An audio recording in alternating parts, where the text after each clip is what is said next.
Welcome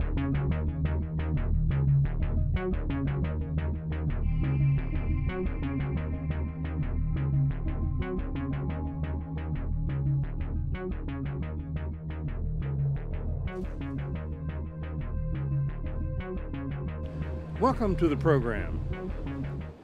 The Texas economy, if you live in Texas or a southern state, depends on the $58 billion in tourist dollars that are brought to the Lone Star State by those coming to the Lone Star State. 1 out of 5 say they are coming to South Padre Island, Texas. That keeps retail sales high and your tax dollars low if they're ad valorem taxes. Why is that important? It's important because it's a balance of trade. The state of Texas has one, just like the United States of America. The 5th ranked reason people come to the Lone Star State of Texas to spend their tourist dollars and their tourist time is this South Padre Island, Texas beach. Should the beach be saved? Should spring break be saved? Should this $58 billion adding to the Texas economy to keep ad valorem taxes, property taxes low? The South Padre Island Convention and Visitors Bureau is concerned. We'll take you into the meeting to see what they have to say about saving spring break at South Padre Island. Okay, new business, discussion and action concerning spring break 2009. This is a spin-off what we talked about very briefly at the CVA board meeting the last time, is having hosting, or the potential of hosting some kind of an open forum or something, probably not until May, when we can compare Semana Santa totally to April's before, but something for the citizens and businesses, whoever, want to come in and talk about spring break marketing and hosting. There are all sorts of debates in town about if business is up or down, what causes it to be up or down. Is it our marketing? Is it TABC? Is it the police were good, the police were bad, the economy is this, the gas prices are that. I mean, there are a lot of things out there on it, on what may, and they probably are all a contributor in some way or another. But to just kind of sit down, there was a mass meeting, I can't remember if you were at that one day, in about 2001, maybe. Rick, you were probably there, when we had a lot of people at the convention center. And it was all on spring break. And essentially, a lot of what we have now was a direct result of that meeting, with people talking about a higher degree of law enforcement, some changes in traffic, some other kind of activities. So now, this is almost like a review. I mean, we've been through that now. Is it, what are we doing? Are we pushing? I told somebody that with some, and I always emphasize this by saying, I think our police department is very, very good at tourist-oriented policing. I don't have a problem with our police department at all. We have some others that are not regular members of our police department, or others that, from my vantage point, we're looking at our guests as suspects first and guests second. And I want to reverse that concept with them, that these are our guests that may become a suspect if something's going on, but I've had way too many reports of kind of unique searches, for example, or kind of unique instances of probable cause. That, I mean, the number one, I mean, we've got, our ad agency here, and they will tell you no matter everything else that we do and try to do and how we do it with print and TV and internet, and I don't care what medium you're using, number one still is and always will be word of mouth. And if we've got anything going on that's both a good taste or a bad taste, we either have to address it, accept it, or get rid of it.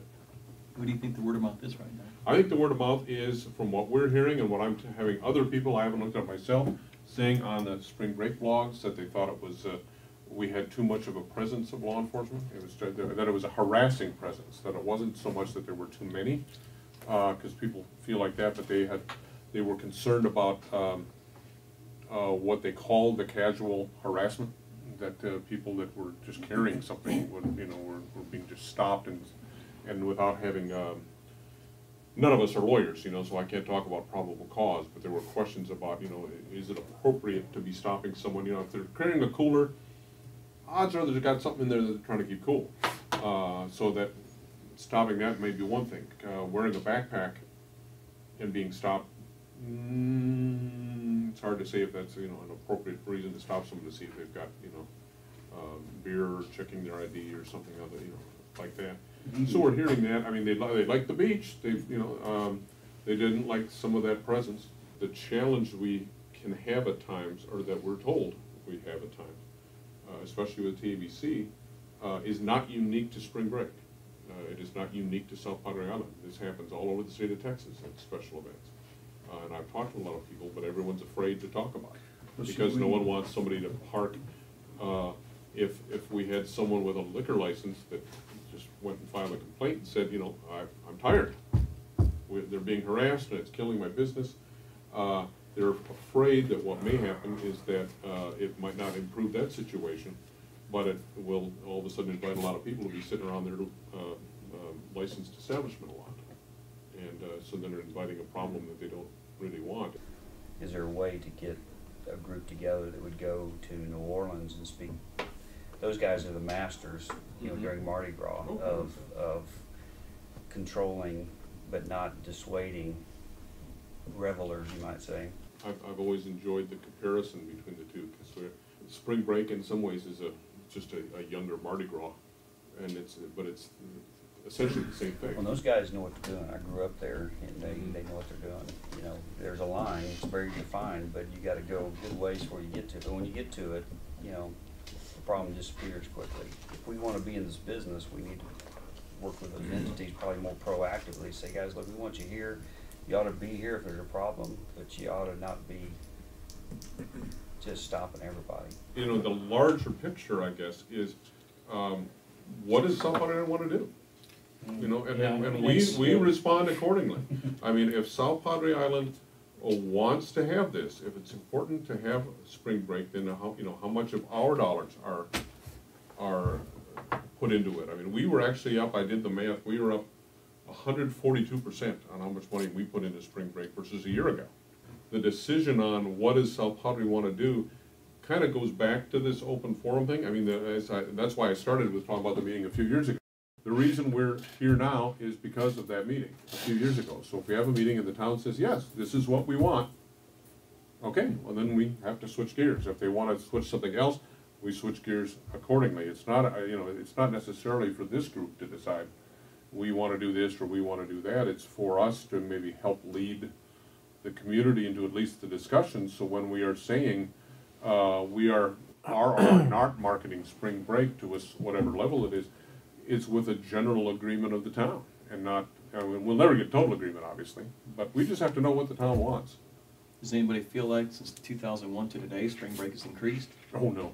Okay, so Oh, I certainly would people agree that maybe the decisions were made in 2001 were effective for not growing spring break? If that was the goal, I would say that was effective. There you are. Of the thousands of individuals who own property, million-dollar condos, in fact, here on South Padre Island, many are moving their voter registration to South Padre Island on the basis if they have a million-dollar condo with a tax bill commensurate to that, and they have a smaller valued property somewhere else around the world or in the state of Texas, they're moving their voter registration here in order to vote in the upcoming township election. Here's some of the individuals running for those positions and what they have to say about saving spring break and saving this beach, which is eroding 2 feet per year. You lose the beach, you lose all of these tourist dollars coming to this beach. Spring break is a traditional event on South Padre Island, of course. However, there's been a lot of talk in recent years to find an alternative plan to the party atmosphere spring break encourages. Cities like Orlando, Fort Lauderdale have changed their image to a more family-oriented spring break destination. Do you support this move for South Padre Island? And how would you accomplish such a change to minimize economic impact to local business? Thank you. I would be in support of having spring break be a more family-oriented event.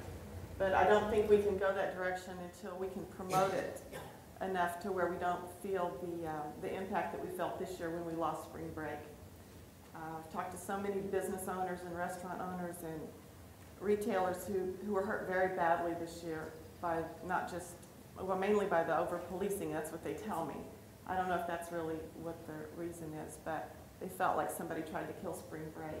And if we're gonna kill it, we need to have something to replace it with, and I think the family thing is the perfect thing. Well, I don't think anybody's trying to kill spring break, but I was here, I was out every night, either just to drive around and see what was going on or to visit local bars and restaurants. We invited the kids to a party and they didn't come.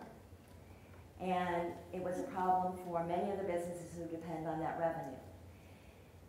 I think that it's an important time for us not to, I think we have to look at, okay, what are some of the problems? What caused it?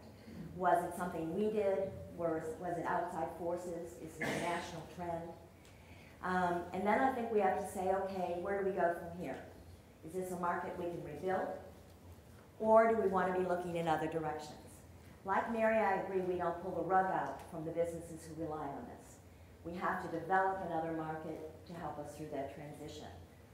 Fort Lauderdale made the transition, not without some pain, and they still have some spring break. It's doable. I think that before we proceed to try to change the way spring break is, we need to involve our business owners more than we have maybe, and meet with them and just find out what their needs are. I think that spring break has been a tradition for a long time, and every year that I've been here, which is just 5 years, it seems to have fallen off a little more every year. And I know it's been painful for a lot of the merchants, so I just think we need to be careful how we do it. Well, it is. It's going to be a difficult transition. Again, we need, and I think the plans are in place. We're collecting data to try to see what the students who were here thought. What was their reaction, how they enjoyed it, what was good about it, what was bad, whether they'd come back or not. We're also having the works plans to bring our business people together to talk about it. I think that's critical. I'd like to see a regular roundtable that involved our retailers and our hospitalities service providers on a quarterly basis. Spring break represents an economic impact on this island. It's dwindling. We got to do things to supplement that period of time, the March and April period. We ought to be finding activities that are family friendly to bring them in. I've asked the Convention Visitors Bureau, Convention Visitors Authority marketing organization to do an after event study. Find out what the real cause is for spring break decline. Is it universal? Is it just South Padre Island? Is it impact by gas or anything else? But we ought to deal from a basis of knowledge and not shoot from the hip. And in the meantime, find ways to stimulate bringing in other groups onto this island during this splendid period of time for all of us to enjoy. We are not wedded to spring break. However, spring break is a 6-week period that is a tremendous economic impact for our town. We can go out and we can solicit more families, and that's a good thing to do. But I think we need to continue to embrace spring break and try to bring it back at a level where our merchants can make some real money. For instance, this past year, we had our Sandcastle Days and our music festival, 2 very good events. The budget that the town spent was $165,000. Those are 2 weekend events, folks. $165,000. We spent the entire town on our advertising for spring break was $145,000. We need to reevaluate where we're spending our money, and we need to attract spring breakers back. Thanks. I think it's more than attracting spring breakers back. I think there's a change going on in the United States, and we ought to look for alternative ways to supplement that period of time to keep our businesses healthy. He talks about a change in the U.S. I wouldn't know what that change would be. I know you still have students that want to come down and have good, clean fun. With the force of our police force, and we applaud them in many instances, but you have the TABC. I've heard of numerous cases where there was just blatant harassment of children walking out of Whataburger and saying, hey, I want to check your cup. and see if you got rum or something. So we need to look forward and try to bring spring break back because it's such a big economic impact. In light of the recent controversy over moving sand from the Park Road right-of-way to the town's beaches, please discuss your views on the best way to manage beach erosion issues. Well, certainly I understand the controversy. We don't want to rob Peter to pay Paul. We need a comprehensive plan. We need offshore sand source for permanent renourishment. We need a plan that looks at permanent measures in terms of things like artificial reef when that technology comes along. We need to get into a comprehensive dredging cycle for renourishment. And the town is working very hard to do that along with the Corps, trying to get the federal legislation in place that will support that. I think we also need to be looking at what we're doing in terms of setbacks. We need to make sure that we ensure that we aren't doing damage to our beach. We need to build and protect our dunes. As we move north, we have to ensure that we protect the natural cycle of accretion. I agree with what Joanne is saying, and that we need to find permanent solutions. The solutions we've been using now are not working. We're hauling sand to the beach and it's washing away as soon as a storm comes in, so we're spinning our wheels. We're dependent on the regulators and on their time schedules, which doesn't always work. So we need to find solutions that we can control and that are permanent. And I think the artificial reef is something we should seriously consider. We need to work with the Beach and Dunes Task Force because that's their main purpose, is to protect our beaches and dunes. And it's our biggest resource. We have to do everything we can to take care of it. I just think it's important to recognize that the erosion problem is always going to be with us. There isn't a permanent solution. So we need to have plans in place to address it. We need to make sure we don't exacerbate it, and we need to make sure that we have the resources to continue to keep our beaches the way we want them to be. I've been very supportive of Beach and Dune and have really encouraged them to be proactive in their efforts. I'm so proud of the work that they have done to move that forward. I think that when we look at our plan for dune and beach protection, we need to not just look within the limits of our town, but we need to look all the way up to the county line. The current town of South Padre Island is about 6 miles of beachfront. We've got 18 more miles between here and the county line that can be developed, and I think we need to consider that whole thing in our plans. I feel that we're using a stopgap approach for our beaches and our renourishment. We go out and we pump sand there, and then we bring truckloads of sand in, and it washes away, guys, when we get any kind of big, heavy norther, or a couple of them. If we're going to continue, and we will continue to do renourishment, we need to look to the future and future technologies. And I've been researching artificial reefs to help stabilize that sand once you have renourished your beaches. It has been successful in several places, and the technology is getting better every year. So I would like for our town to look towards that and look to the future and say, hey, let's think about an artificial reef that will help sustain and stabilize our renourishment efforts. The answer, I believe, is a three-pronged approach. Certainly, it's a Band-Aid, bringing sand from up north and putting it on the island here. But if we lose the area that we put the sand, we've lost some pretty good businesses. The second approach is offshore sourcing of sand, and we've done a study on that. We're putting money into it, and the state has agreed with it, and they're financing it, and we should be getting money from the feds to do it.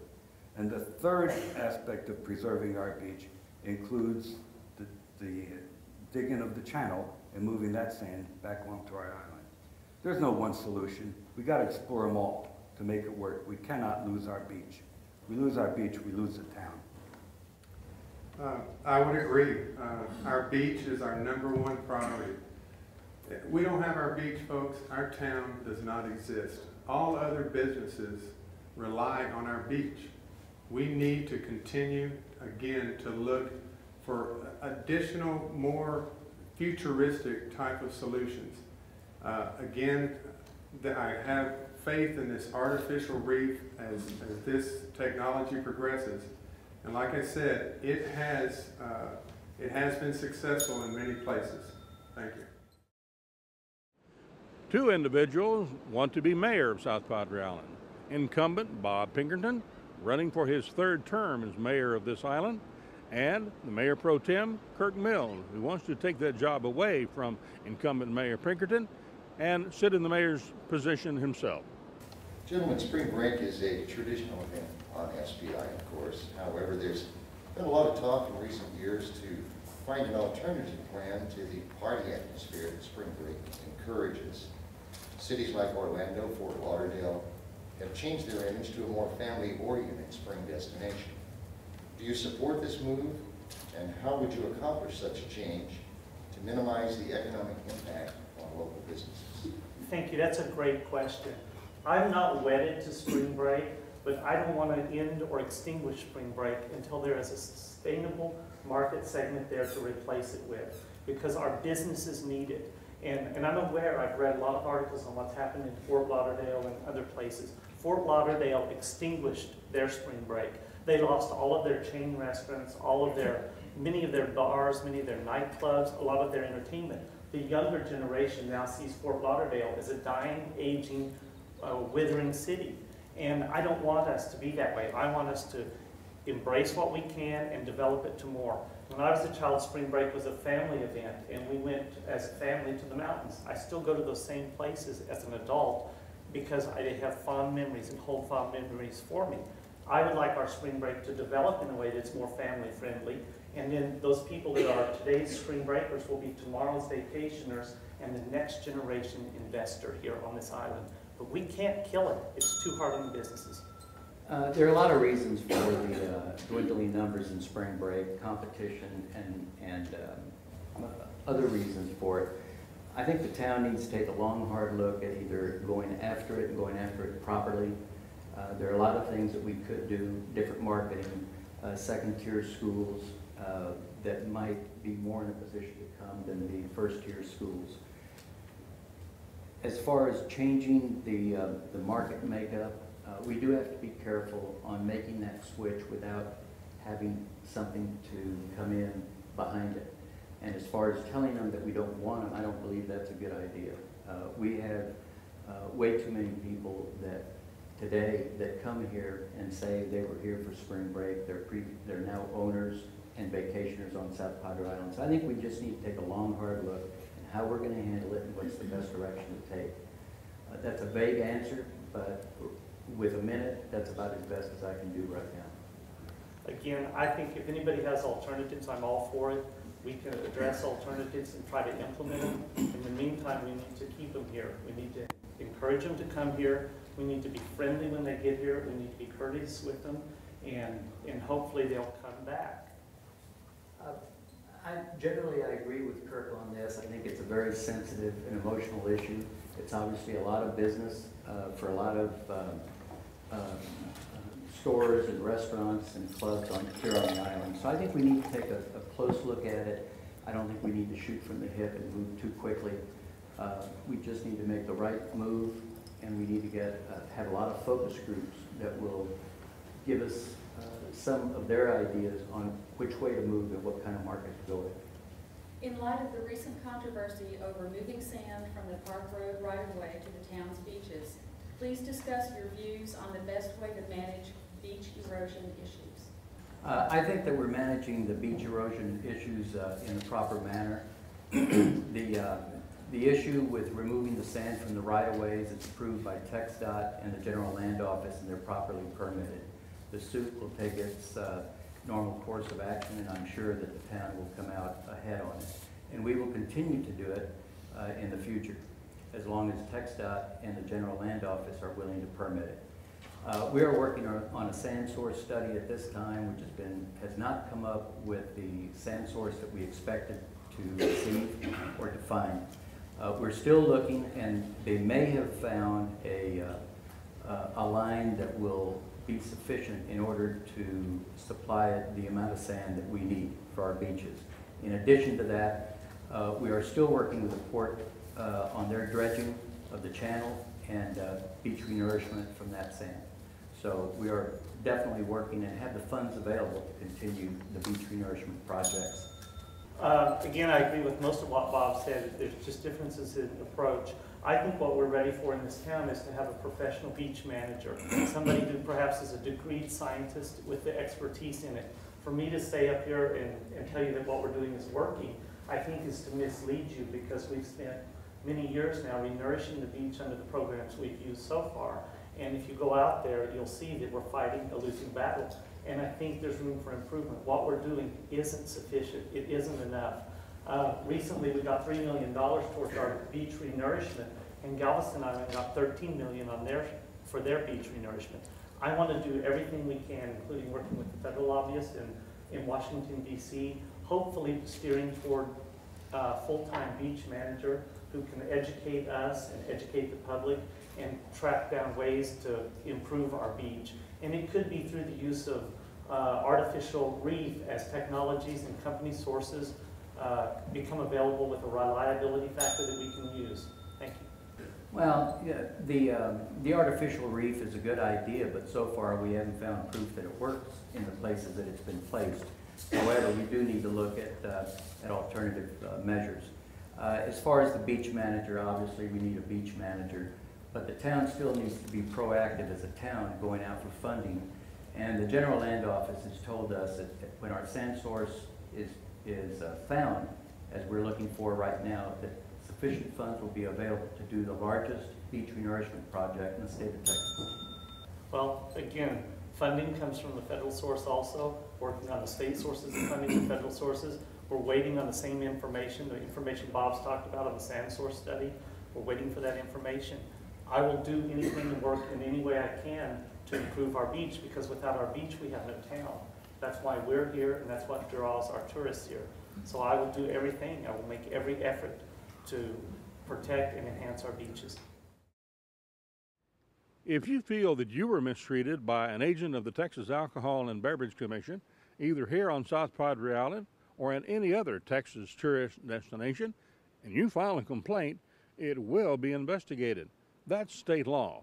If you think it's important to keep Texas tourist dollars high at $58 billion a year by maintaining the South Padre Island #2 destination for spring break visitors, then go to ronwhitlock.com and let us hear from you, because we will let those who need to know your attitude about it. Till next time, adios.